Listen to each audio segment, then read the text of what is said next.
उच्चस्तरीय छानबिन समिति गठन नभएसम्म एमाले संसद अवरोध कायमै राख्ने अध्यक्ष ओली भन्नुहुन्छ। कार्यकर्ताको उजुरीका आधारमा पक्राउ गर्दै जाने हो भने कोही पनि बाँकी रहँदैनन्। क्विन्टल सुन तस्करी प्रकरणको छानबिनका लागि संसदीय समिति गठनको प्रस्ताव अघि बढाउन कांग्रेस सांसदद्वारा नेतृत्वको ध्यानकर्षण सरकार र प्रतिपक्षले अडान कायम राख्दा संसद बन्धक बनेको आरोप। संघीय मामिला तथा सामान्य प्रशासन मन्त्री अमनलाल मोदीलाई फिर्ता बोलाउने माओवादी केन्द्रको निर्णय सो मन्त्रालय जनमत पार्टीलाई दिने तयारी। आयोजकमाथि यौन उत्पीडनको आरोप लागेपछि यस वर्ष मलेसियामा हुने भनेको सुन्दरी प्रतियोगिता रद्द। मिस युनिभर्स अर्गनाइजेसनले इन्डोनेसियाली फ्रेन्चाइज संघको सम्झौता तोड्यो। र एसियाली खेलकुदमा नेपालले हाई पर्फर्मेन्स खेलको रूपमा 4 विधामा स्पर्धा गर्ने। नयाँ खेलमा नेपाली खेलाडीको छैन अनुभव र प्रशिक्षण। नमस्कार, कान्तिपुर डायरीका साथमा साथी मनिष र म सन्तोष। समाचार अब विस्तारमा। प्रमुख प्रतिपक्षी दल नेकपा एमाले सुनकाण्डबारे उच्चस्तरीय छानबिन समिति गठन हुनुपर्ने माग पूरा नभएसम्म संसदको अवरोध कायमै राख्ने भएको छ। पार्टी कार्यालय च्यासलमा आयोजित पत्रकार सम्मेलन मार्फत एमाले संसद अवरोध आफूहरूको रहर नभई बाध्यता भएको स्पष्ट पारेको हो। पत्रकार सम्मेलनमा प्रेस विज्ञप्ति वाचन गर्दै एमाले नेता राजेन्द्र गौतमले उच्चस्तरीय छानबिन समिति गठन नभएसम्म एमाले पछि नहट्ने बताउनुभयो। सरकार स्वतन्त्र निष्पक्ष उच्चस्तरीय छानबिन समितिको माग सुन्न तर्सने र त्यस्तो समिति गठन गर्न नहुने अनुचित अडान लिएर सदनको कारबाहीलाई अगाडि बढ्न बाधा सिर्जना गरिरहेको छ। सरकारको अनुचित अडानले यस विषयमा सरकार र सत्ताधारी नेतृत्वको संलग्नताको आशंकालाई थप पुष्टि गर्ने काम गरिरहेको छ। यो माग पूरा नहुँदासम्म निरन्तर दबावका कार्यक्रमहरू सञ्चालन गर्ने पार्टीको स्पष्ट अडान रहेको कुरा दोहोर्याउन चाहन्छौँ। एमाले तस्करी प्रकरणको जरैसम्म पुगेर छानबिन गर्नुपर्ने भएकाले उच्चस्तरीय छानबिन समिति अनिवार्य भएको बताएको छ। यो प्रकरणमा एमाले आजै 6 बुँदे धारणा सार्वजनिक गरेको छ। यसैबीच नेकपा एमालेका अध्यक्ष केपी शर्मा ओलीले सुन प्रकरणसँगै सरकार भ्रष्टाचार, अनियमितता र भित्तिमा चुल्लुम्म डुबेको भन्दै त्यस्तो सरकारको नेतृत्व गर्ने प्रधानमन्त्रीले तत्काल राजीनामा दिनुपर्ने बताउनु भएको छ। ललितपुरको च्यासल स्थित पार्टी कार्यालयमा आयोजित पत्रकार सम्मेलनमा अध्यक्ष ओलीले गृह र अर्थमन्त्री मातहतको निकाय सुन तस्करी प्रकरणमा निकम्बा साबित भइसकेकाले उनीहरूले पनि राजीनामा दिनुपर्ने बताउनुभयो। अहिलेसम्म पनि मन्त्रीहरूले राजीनामा नदिनु आश्चर्य भएको उहाँले उल्लेख समेत गर्नुभयो। प्रधानमन्त्री पनि यति अयोग्य, यति नालायक, यति भ्रष्ट सरकारको यस्तो भ्रष्टताको चाङमाथि उभिएर म नेतृत्व गर्छु भन्न अप्ठ्यारो हुनुपर्ने, उहाँले आफै राजीनामा गर्नुपर्ने हो। गृहमन्त्री, अर्थमन्त्रीहरूले त राजीनामा नगरेर कसरी बस्न सकेको 8औं कि 9औं आश्चर्य भन्नुपर्छ यसलाई। यो ठुलो आश्चर्यको विषय हो। त्यसमा पनि गृहमन्त्री जसको अभिभारा हो, त्यो जिम्मेवारी हो, त्यो जिम्मेवारी बिल्कुलै वहन नगरेर फेरि पनि मन्त्री भएर राष्ट्रिय झण्डा हल्लाएर हिँड्न अप्ठ्यारो लाग्नुपर्ने होइन।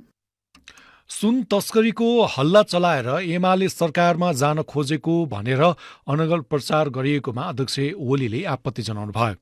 एमाले अहिले सरकारतिर नहेरेको तर प्रतिपक्षले हेरेको छैन भनेर जथाभावी नगर्न सत्तारूढ दललाई चेतावनी दिनुभयो।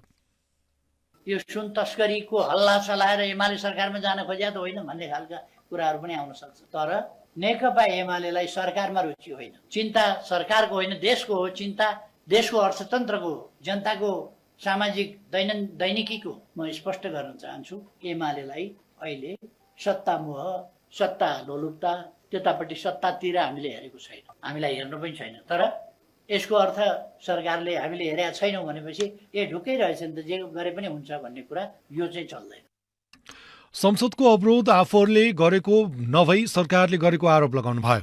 जनताको पक्षमा आफूहरूले संसदमा बोल्न खोज्दा उल्टै सत्तापक्षका सांसदहरूले होहल्ला गरेर संसद अवरोध गरेको ओलीको टिप्पणी थियो। संसदीय मर्यादा राखेर निष्पक्ष छानबिन गर्न नसक्ने सरकारले प्रतिपक्षको आवाज बन्द गर्न संसद अवरोध गरेको ओलीले आरोप लगाउनुभयो। संसदीय मर्यादा राखेर निष्पक्ष छानबिन गर्न सक्दैन, दलीय गठबन्धन अगाडि आउँछ। सुन तस्करीको सम्बन्धमा छानबिन गरौँ भन्दा दलीय गठबन्धन आएर प्रतिको आवाज पनि त्यहाँ राख्न दिँदैन, प्रतिपक्षलाई बोल्न दिँदैन, संसद अवरुद्ध गराउँछ। अनि तपाईँहरू भन्नुहुन्छ प्रतिपक्षले अवरुद्ध गर्यो। फरक प्रसङ्गमा उहाँले कङ्ग्रेस सांसद सुनिल शर्मामाथि युगो साध्नका लागि नक्कली प्रमाणपत्रको मुद्दा झिकिएको बताउनुभयो। 20-25 वर्ष अघिको घटनामा अहिले आएर कारवाही गर्न थाले कोही पनि बाँकी नरहने ओलीको भनाइ छ।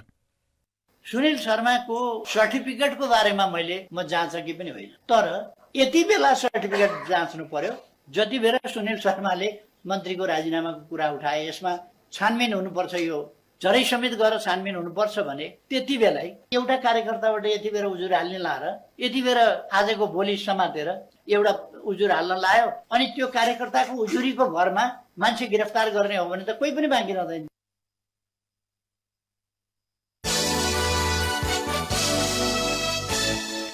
माओवादी केन्द्रले संघीय मामिला तथा सामान्य प्रशासन मन्त्री अमनलाल मोदीलाई फिर्ता बोलाएर सो मन्त्रालय जनमत पार्टीलाई दिने निर्णय गरेको छ। माओवादी केन्द्रको पदाधिकारी र मन्त्रीहरूको आज बालुवाटारमा बसेको बैठकमा प्रधानमन्त्री एवं अध्यक्ष पुष्पकमल दाहालले यसअघिकै सहमति अनुसार जनमत पार्टीलाई एउटा मन्त्रालय दिनुपर्ने बताउनु भएको थियो। उहाँले मन्त्री मोदीलाई आफूहरूलाई सहयोग गर्न आग्रह गर्नुभएको र मोदीले पनि प्रधानमन्त्री र पार्टीको निर्णय स्वीकार्ने जानकारी बैठकमा गराउनु भएको उपमहासचिव वर्षमान पुनले जानकारी दिनुभयो। जनमत पार्टीले अनिता देवीलाई सरकारमा पठाउने निर्णय यसअघि नै गरिसके पनि प्रधानमन्त्रीको भारत भ्रमण, माओवादीको केन्द्रीय समिति बैठक लगायतले गर्दा अनिता देवीको शपथ हुन सकेको थिएन। मन्त्रालय हेरफेरमा चित्त बुझ्दो मन्त्रालय नपरेको भन्दै जनमतबाट यसअघि खानेपानी मन्त्री रहनुभएका अब्दुल खानले राजीनामा दिनुभएको थियो।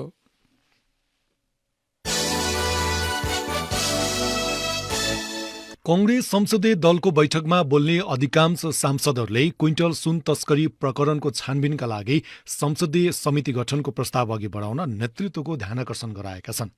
प्रमुख प्रतिपक्ष दल नेकपा एमाले उच्चस्तरीय छानबिन समितिको माग गर्दै संसद अवरुद्ध गर्दा कङ्ग्रेस सांसदहरूले जारी संसदीय गतिरोध अन्त्यका लागि बीचको बाटो अपनाउन नेतृत्वलाई सुझाव दिएको सांसद रामहरि खतिवड़ाले बताउनुभयो।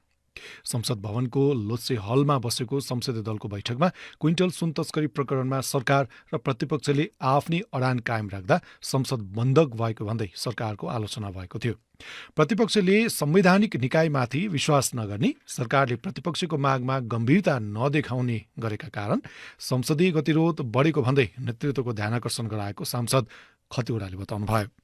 राज्यका सबै संयन्त्रहरूलाई प्रतिपक्षले नमान्ने अनि आफ्ना कुराहरू मात्रै लागू गर्ने पद्धतिले कानुनी राज्य र राज्य संयन्त्र बलियो हुँदैन। सुनकाण्डको बारेमा सुन पक्यो सरकारलाई धन्यवाद दिनुपर्छ। त्यो सँगसँगै आयोग गठन गर्ने हो भने यो सुन केसको मात्रै होइन, हिजो एतीका कुराहरू, ओम्नीका कुराहरू, त्यसपछि व्हाइट बडीका कुराहरू, सेक्युरिटी प्रिन्टिङ प्रेसका कुराहरू, हिजो भएका तस्करीका कुराहरू र यसलाई समाधान उपाय सम्पूर्णलाई आधार मानेर संसदीय हो भने हामीले छलफल गर्नुपर्छ भनेर मैले प्रस्ताव राखेँ, अरू मान्यज्यूहरूले पनि राख्नु भएको छ। भोलि हामी एउटा निर्णयमा पुग्छौँ।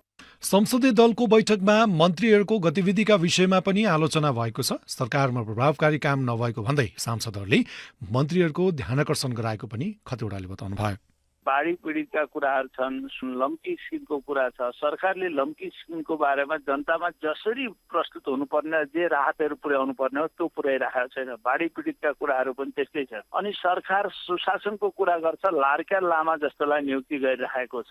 गृहमन्त्रीजी आफू पपुलिस्ट हुने कुरा गरिरहनु भएको छ भन्ने चर्चामा आयो। भर्खरै एउटा सांसदलाई पक्रियो पनि र त्यसलाई छोडियो पनि संसद चलिरहेको बेलामा। यी सबै कुरामा काङ्ग्रेसको बृहत्तर रूपमा छलफल भयो। बैठकमा सांसद शेखर कोइरालाले मुख्य गरी सुन भित्रिने देशहरू चीन र हङकङ विमानस्थलमा भएको त्रुटिका विषयमा सरकारले ध्यानाकर्षण गराउनुपर्ने माग गर्नुभयो। उहाँले त्रिभुवन अन्तर्राष्ट्रिय विमानस्थललाई ट्रान्जिट बनाएर चीन र हङकङका विमानस्थलबाट सुन आउने भन्दै अत्याधुनिक क्षमता भएका विमानस्थलबाट किन सजिलै सुन नेपाल आइरहेको छ भन्ने सरकारले जानकारी लिनुपर्ने बताउनुभयो। बैठकमा सांसद विमलेन्द्र निधिले प्रधानमन्त्रीले मन्त्रीहरू र मन्त्रीले सम्बन्धित मन्त्रालयका सचिवहरूसँग कार्य सम्पादनको फाइल माग्नु परिपाटी गलत भएको भन्दै विरोध पनि गर्नुभयो। बैठकमा सांसद जीवन परियारले संसद अवरुद्ध हुँदा मुलुकको सुकुम्बासी समस्या र पछिल्लो समय बाढी तथा पहिरोबाट प्रभावितका विषयमा उठान हुन नसकेको पनि बताउनुभयो। शुक्रबार सुरु संसदीय दलको बैठक भोलि बिहान 11 बजे पुनः बस्नेछ। आजसम्म 50 जना बढी सांसदले आफ्नो धारणा राखेको प्रमुख सचेतक रमेश लेखकले जानकारी दिनुभयो। कान्तिपुर डायरीमा अब ब्रेक। ब्रेकपछि कान्तिपुर डायरीमा अब बाँकी प्रसङ्ग। नेपालमा आँखा पाक्ने रोगको संक्रमण बढेपछि वायु सेवा कम्पनीले अन्तर्राष्ट्रिय उडानमा जाने यात्रुसँग आँखा जाँचको प्रमाणपत्र हुनुपर्ने मापदण्ड बनाएका छन्। नेपाल वायु सेवा, हिमालय एयरलाइन्स लगायतका अन्तर्राष्ट्रिय वायु सेवा कम्पनीले आँखा जाँच गरेको प्रमाणपत्र अनिवार्य गरेको त्रिभुवन अन्तर्राष्ट्रिय विमानस्थलका महाप्रबन्धक प्रताप बाबु तिवारीले बताउनुभयो। आँखाको संक्रमण छिटो सर्ने हुँदा अन्य यात्रुको स्वास्थ्य संवेदनशीलतालाई ध्यान दिएर सो व्यवस्था लागू गरेको महाप्रबन्धक तिवारीको भनाइ छ। वायु सेवा कम्पनीले आँखा परीक्षणको मापदण्ड तय गरे पनि सरकारवाला स्वास्थ्य मन्त्रालयसँग भने समन्वय हुन सकेको छैन। आँखा परीक्षण सम्बन्धी अहिलेसम्म कुनै मापदण्ड तय भइ नसकेको स्वास्थ्य तथा जनसङ्ख्या मन्त्रालयका सहप्रवक्ता समीर कुमार अधिकारीले बताउनुभयो।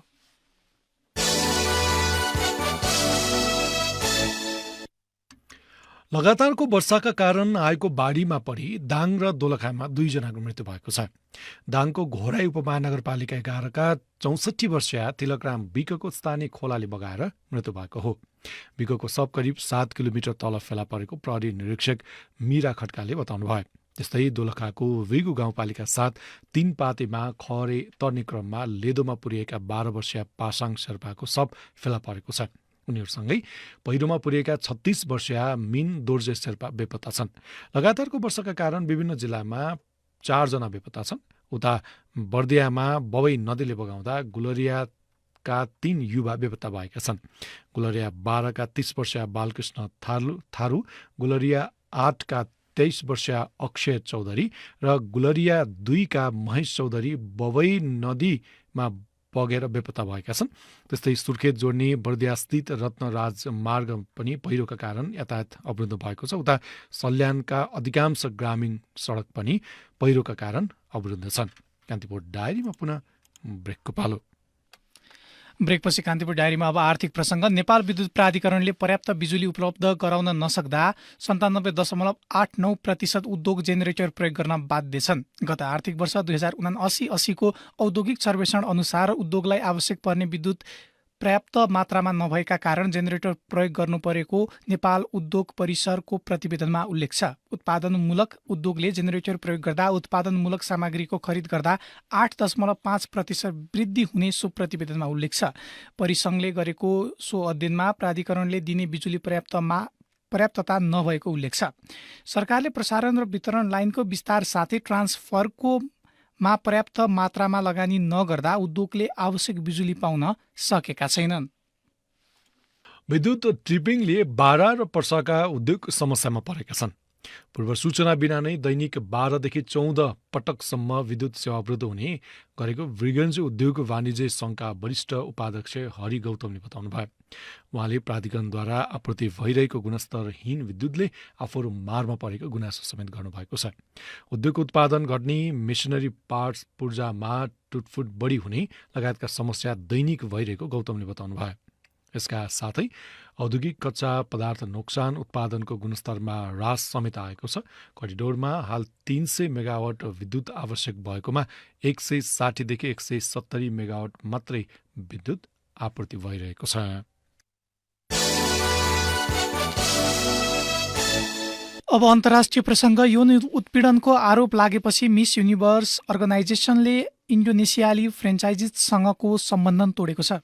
प्रतियोगीहरूले स्थानीय आयोजकमाथि यौन उत्पीडनको आरोप लगाएपछि मिस युनिभर्सले यस वर्षको मलेसिया प्रतियोगिता रद्द गरेको अन्तर्राष्ट्रिय सञ्चार माध्यमले जनाएका छन्। अमेरिकामा रहेको मिस युनिभर्स अर्गनाइजेसनले हिजो इमेल मार्फत मिस युनिभर्स मलेसियाको लागि इजाजत पत्र प्राप्त पिटी क्यापेला सोस्तिका कार्या र यसको राष्ट्रिय निर्देशक पोपी क्यापेलासँगको सम्झौता तोड्ने निर्णय गरेको रोयटर्सले जनाएको छ। अर्गनाइजेसनले सम्झौता तोड्नुको कारणमा आयोजकले महिलाहरूको लागि एक सुरक्षित स्थान प्रदान गर्नुपर्नेमा उल्टै यौन उत्पीडन गरेको उल्लेख गरेको छ। त्यस्तै आयोजकले फ्रेन्चाइज ब्रान्ड मापदण्ड, नैतिकता र आचार संहिता उल्लङ्घन गरेको मिस युनिभर्स अर्गनाइजेसनको भनाइ छ।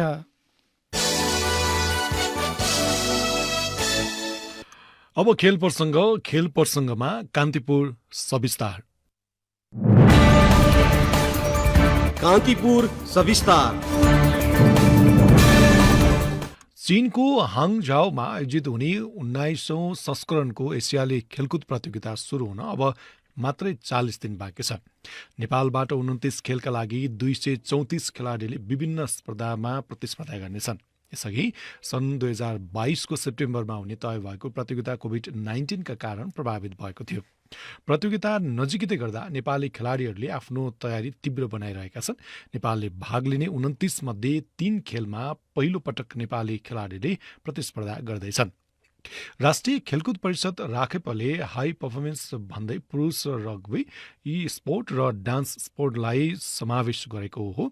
त्यस्तै ऱ्याफ्टिङ एन्ड क्यानोइङ खेल भने दोस्रो पटक एसियाडका लागि छनौट भएको छ।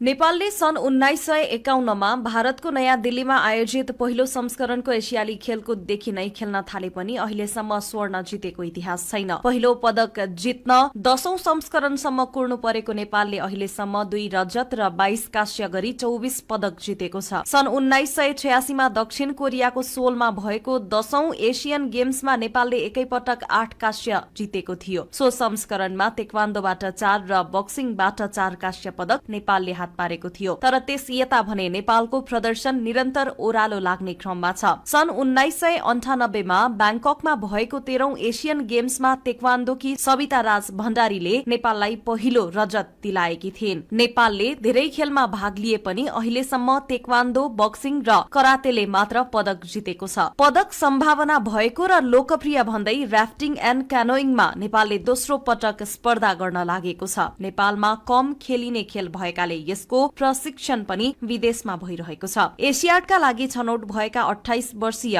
गणेश गुरुङ आइसल्याण्डमा प्रशिक्षणमा व्यस्त छन्। उनी भन्छन्, पर्सनल तयारी त राम्रै छ भनौँ हैन। मेरो काम नै यही कायाकिङ, आफूले जति सक्दो त्यति मेहनत गर्ने त हो हैन, जति सक्दो त्यति प्याडलिङ गर्ने, मुभहरू सिक्ने, त्यो पावर त सबैसँग हुन्छ, टेक्निक चाहिन्छ, टेक्निकहरू सिकिरहेका छौँ। अगाडि यति ठुलो इभेन्टहरू अहिलेसम्म पार्टिसिपेट गरेको पनि छैन, एकदम उत्साहित छ भनौँ। नेपाल ऱ्याफ्टिङ एन्ड क्यानोइङ संघले गत फागुनमा सिन्धुपाल्चोकको सुकुटे स्थित भोटेकोसीमा आयोजित 7औं राष्ट्रिय ऱ्याफ्टिङ एन्ड 11औं राष्ट्रिय कायक क्वालम च्याम्पियनशिपबाट प्रथम भएका गुरुङ एसियाडका लागि छनौट भएका हुन्। सो प्रतियोगितामा करिब 40 जना प्याडलर्सहरू सहभागी थिए। यसअघि सन् 2014 मा दक्षिण कोरियाको इन्चनमा भएको एसियन गेम्समा ऱ्याफ्टिङ एन्ड क्यानोइङ खेल पहिलो पटक समावेश गरिएको थियो। ऱ्याफ्टिङ व्यवसाय मात्रै नभई खेल पनि भएको संघका कार्यवाहक अध्यक्ष राजीव श्रेष्ठले बताए। यो राष्ट्रिय गेममा पनि भर्खर प्रदर्शन खेलमा राख्न सफल भयौँ हामी।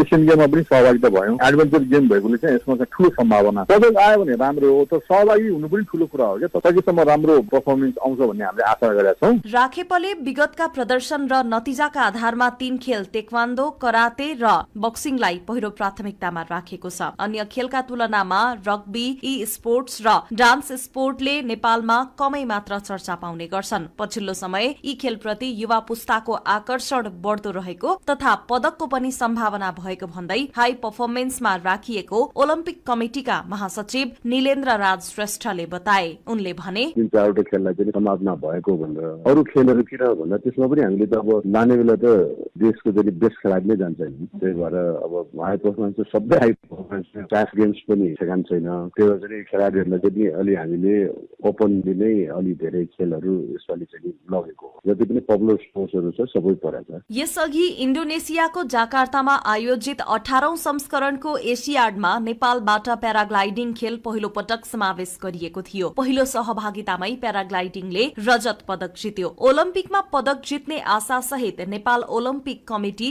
र राखेपले केही खेललाई यो वर्गमा छुट्याएको छ। तर त्यसको प्रशस्त आधार भने यी दुवै उच्च निकायसँग छैन। राखेपका सदस्य सचिव टंकलाल घिसिङ भन्छन्, हाई पर्फर्मेन्सको रिकमेन्डेसनकै आधारमा हाई पर्फर्मेन्सले चाहिँ अब 2-3 कुरा गर्यो। त्यसमा चाहिँ ओलम्पिकको स्कलरसिप अनुसार हामीले नेक्स्ट ओलम्पिकको लागि चाहिँ पनि तयारी गरिरहेको खेलभित्र पर्यो हैन। क्यानोइङको पनि अब एउटा खेलाडी र अहिले अन्तर्राष्ट्रिय प्रशिक्षणमा भएको लामो समयदेखि र राम्रो तयारीमा भएको कारणले गर्दाखेरि हो। रग्बीको लास्ट एसियन च्याम्पियनसिपमा हामी साउथ एसियनमा बॉयजतर्फ च्याम्पियन भएका छौँ, त्यस हिसाबले हो। स्क्वासको साउथ एसियन गेममा थर्ड भए पनि मेडल प्राप्त गरेको कारणले हो। केही आधार हो। परिषदले पहिले 23 खेल समावेश गर्ने भने पनि पछि फेरि 6 खेल थप गर्यो। नेपाली खेलाडीले सबैभन्दा एक्सपोजर पाउने प्रतियोगिता हो एसियाली खेलकुद। विश्व खेलकुदको महाकुम्भ ओलम्पिकमा निकै कम खेलाडीले उपस्थिति जनाउने भएकाले एसियाडमा नेपालको टोली ठूलै हुने गर्छ। यस्तोमा अहिले नै पदकको आशा गरिएका र भविष्यमा पनि सम्भावना भएको खेलको छनौट न्यूनतम शर्त हुनुपर्छ।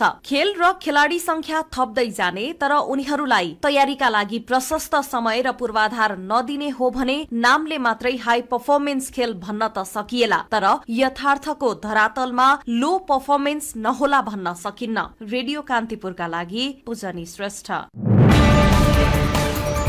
कान्तिपुर सविस्तार। हौस् नै प्रसङ्गसँगै कान्तिपुर डायरीको यो बुलेटिन यहीँ सकिन्छ। भोलि बिहान 6:30 बजे हामी नियमित बुलेटिनका साथमा उपस्थित हुनेछौँ। अहिलेलाई न्युज डेस्कका सम्पूर्ण साथीहरूसँगै साथी मनिष अनि म सन्तोष बिदा हुन्छौँ। नमस्कार, शुभरात्रि।